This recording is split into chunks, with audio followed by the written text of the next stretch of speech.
मित्रांनो, तुमच्याकडे डिझेलवर चालणारं कोणतंही वाहन असेल ना, तर हा व्हिडिओ तुमच्यासाठी खूप महत्त्वाचा आहे मित्रांनो.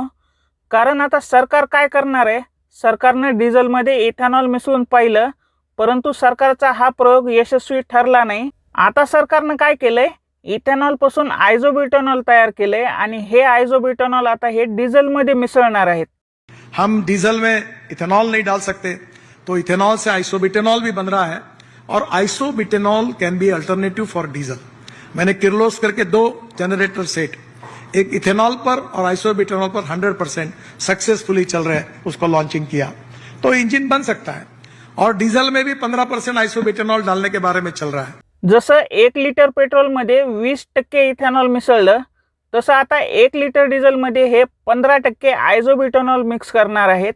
याचा फायदा काय सांगितला सरकारनं की आपल्याला क्रूड ऑइल मागवावं लागणार नाही दुसऱ्या देशांकडून आणि आपल्याला रेट पण वाढवावे लागणार नाहीत, असं सरकारचं म्हणणं आहे.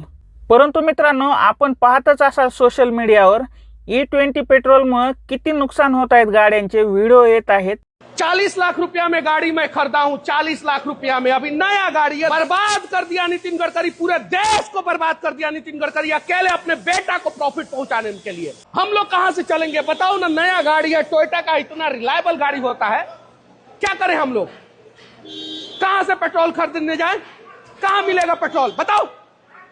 जहां से खरीदने जा रहे हैं वहां पे देखो ये क्या स्थिति हो रहा है। इसके अंदर कचरा मिल रहा है, कचरा मिल रहा है। लाखों वीडियो यूट्यूब पे पड़ा हुआ है। मोटरसाइकिल वाला परेशान है, कार वाला परेशान है, हर कोई परेशान है। क्यों टैक्स दिया हमने इस पे? क्यों दिया है? 18 लाख रुपया टैक्स क्यों दिया है इस गाड़ी पे हमने? मैं हाई कोर्ट जाऊंगा और जरूरत पड़ेगा तो सुप्रीम कोर्ट जाऊंगा। E20 पहले आपने सारा मापदंड पूरा किया ही नहीं और उसके बाद से आपने शुरू कर दिया E20 डालना। जबरदस्ती लो भाई, जबरदस्ती लो भाई, जबरदस्ती लो भाई। E20 low, E20 low, E20 low. कहां से E20 ले हम लोग और क्यों ले E20? सारा पेट्रोल गाड़ियां बर्बाद हो रही है, सारी की सारी। E20 पेट्रोलमुळे गाड्यांचं पिकअप कमी झालंय, मायलेज कमी झालंय, गाड्या व्यवस्थित परफॉर्मन्स देत नाहीयेत. पेट्रोलवर चालणाऱ्या गाड्या तर जास्त चालत नसतात मित्रांनो, परंतु डिझेलचा वापर खूप जास्त असतो आणि डिझेल गाड्यांवर पोट भरून खाणारे लोक जास्त आहेत मित्रांनो. व्यवसाय भरपूर आहेत डिझेल गाड्यांवर लोकांचे. सरकार आता 1 लिटर डिझेलमध्ये 15% आयझोब्युटेनॉल मिक्स करणार आहे आणि ते बनलेलं आहे इथेनॉल मधूनच.